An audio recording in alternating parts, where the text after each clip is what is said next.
ഗിലെയാദിലെ വിളവെടുപ്പിന് ഏലിയാവ് പ്രവാചകന്റെ ശുശ്രൂഷയുടെ കാലഘട്ടത്തിൽ കയറി വന്ന കാലഘട്ടത്തിൽ അതിനെ ഇസബേലും ആശേറിലെ രാജാക്കന്മാരായിട്ടൊരു ഒപ്പുവെക്കുകയാണ്. ഗിലെയാദിലെ വിളവെടുപ്പിനെ അവർക്ക് കൊടുക്കാമെന്ന് പറഞ്ഞ് ഇസബേൽ വിചാരിച്ചു ഇതിനകത്ത് ഒന്നും നടക്കാനില്ല. കാരണം ഞാനാണ് ഇവിടെ രാജ്ഞി, ഞാനാണ് ഇവിടുത്തെ അധികാരി എന്ന് വിശ്വസിച്ചിരുന്നപ്പോ ഒരുവൻ എഴുന്നേറ്റ് വരികയാണ്. വന്നിട്ട് ഒറ്റ വാക്കാണ്, ഞാൻ ഗിലെയാദിലെ പ്രൊഫറ്റാണ്. ഞാൻ ഗിലെയാദിന്റെ പ്രൊഫറ്റാണ്.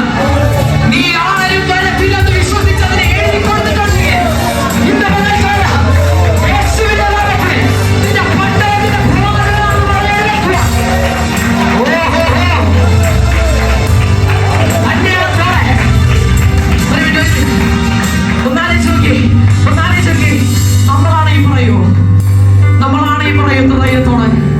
ചോദിക്കാൻ ചെല്ലോ. ഏലിയാവ് ചോദിച്ചതിന്റെ കാര്യം എന്താണെന്നറിയോ?